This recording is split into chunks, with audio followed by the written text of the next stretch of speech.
ये मैथमेटिक्स अर्थात गणित में रेक्टेंगुलर कोऑर्डिनेट्स का कार्टेशियन सिस्टम नामक चैप्टर है। यहाँ इंट्रोडक्शन में कुछ ऐसा बताया गया है ताकि आपको कार्टेशियन सिस्टम कोऑर्डिनेट्स रेक्टेंगुलर के चैप्टर के बारे में कुछ रोचकता मिले।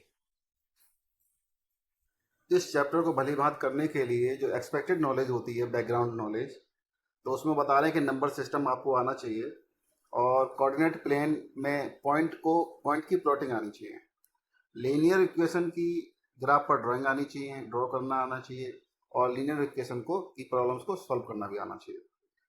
तब आप इस चैप्टर को बड़ी बात समझ सकते हैं। इससे मतलब पूर्ण नॉलेज होनी चाहिए। तो रेक्टेंगुलर कोऑर्डिनेट जो एक्सेस हैं वो इस प्रकार की हैं, एक्स एक्स डैश और वाई वाई डैश। हॉरिजॉन्टल में एक्स लाइन है और वर्टिकल में वाई लाइन बनाई जाती है, और बीच में एक ओ पॉइंट है जो कि लगभग 0 से इसकी शुरुआत मानी जाती है।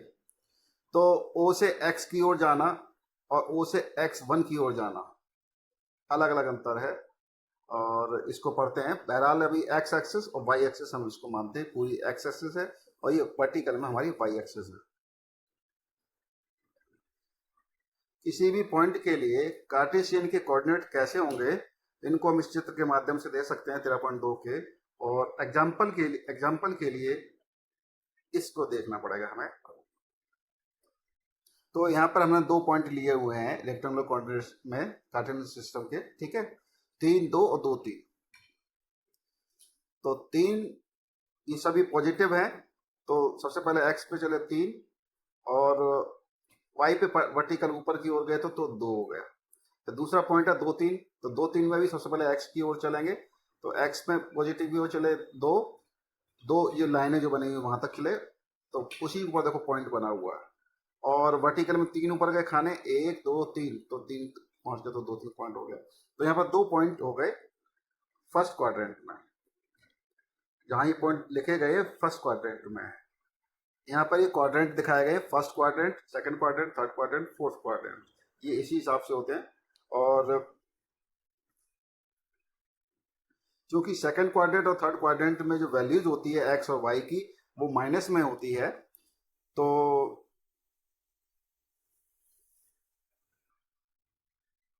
सॉरी, सेकंड क्वाड्रेंट में एक्स की माइनस में होती है और फोर्थ क्वाड्रेंट में वाई की माइनस में होती है।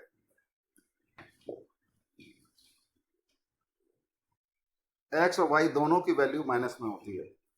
तो इसी प्रकार से इसको यहाँ पे समझाया गया कि first quadrant x is greater than 0, y is greater than 0, मतलब 0 से बड़ा होगा फर्स्ट क्वाड्रेंट में, क्योंकि दोनों पॉजिटिव वैल्यू होती है, इसलिए 0 से बड़ी ही होगी वैल्यू। और सेकंड क्वाड्रेंट में अगर कोई भी पॉइंट आता है तो वहां x की वैल्यू तो 0 से छोटी हो जाएगी, x इज लेस देन 0, लेकिन y की वैल्यू 0 से बड़ी होगी, पॉजिटिव रहता है सेकंड क्वाड्रेंट को, अगर फिगर हम देखेंगे तो। और इसी प्रकार से थर्ड क्वाड्रेंट में दोनों माइनस में वैल्यू होती है, x की भी वाई की भी, इसलिए तो x 0 से भी छोटा होता है और y भी 0 से छोटा होता है। यहाँ पर x is great less than 0, y is less than 0 लिखा हुआ है। और फोर्थ क्वाड्रेंट में केवल y की वैल्यू माइनस होती है, तो और x की वैल्यू पॉजिटिव में होती है, इसलिए x is greater than 0, y is less than 0। यहाँ पर ये सिंबॉलिक रूप से समझाया गया।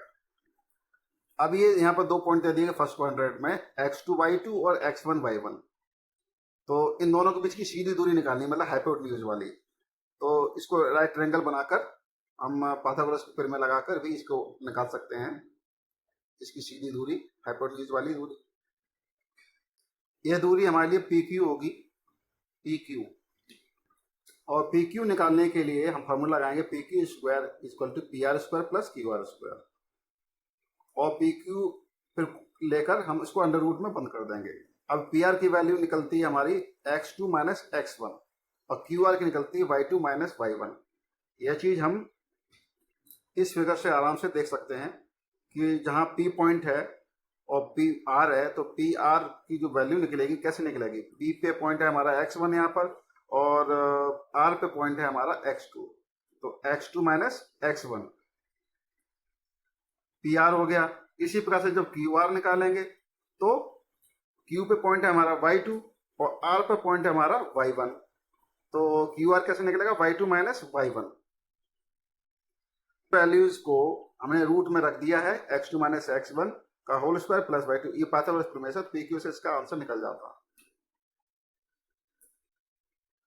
इस फिगर में p का जो पॉइंट वैल्यू है x1 y1 है, और जीरो की तो 0 0 होती है, o की o पॉइंट की जो वैल्यू है 0 0 है।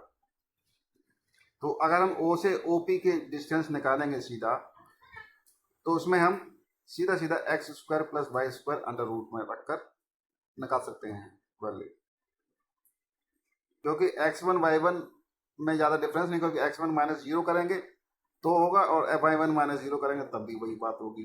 तो बचेगा x1 और y1, इनका होल स्क्वायर कर देंगे, अलग अलग करके पाइथागोरस प्रमेय से इस प्रकार से निकल जाता है। और यही लाल हेडिंग में यहाँ पर लिखा हुआ है कि OP की जो डिस्टेंस आएगी under root x square plus y square.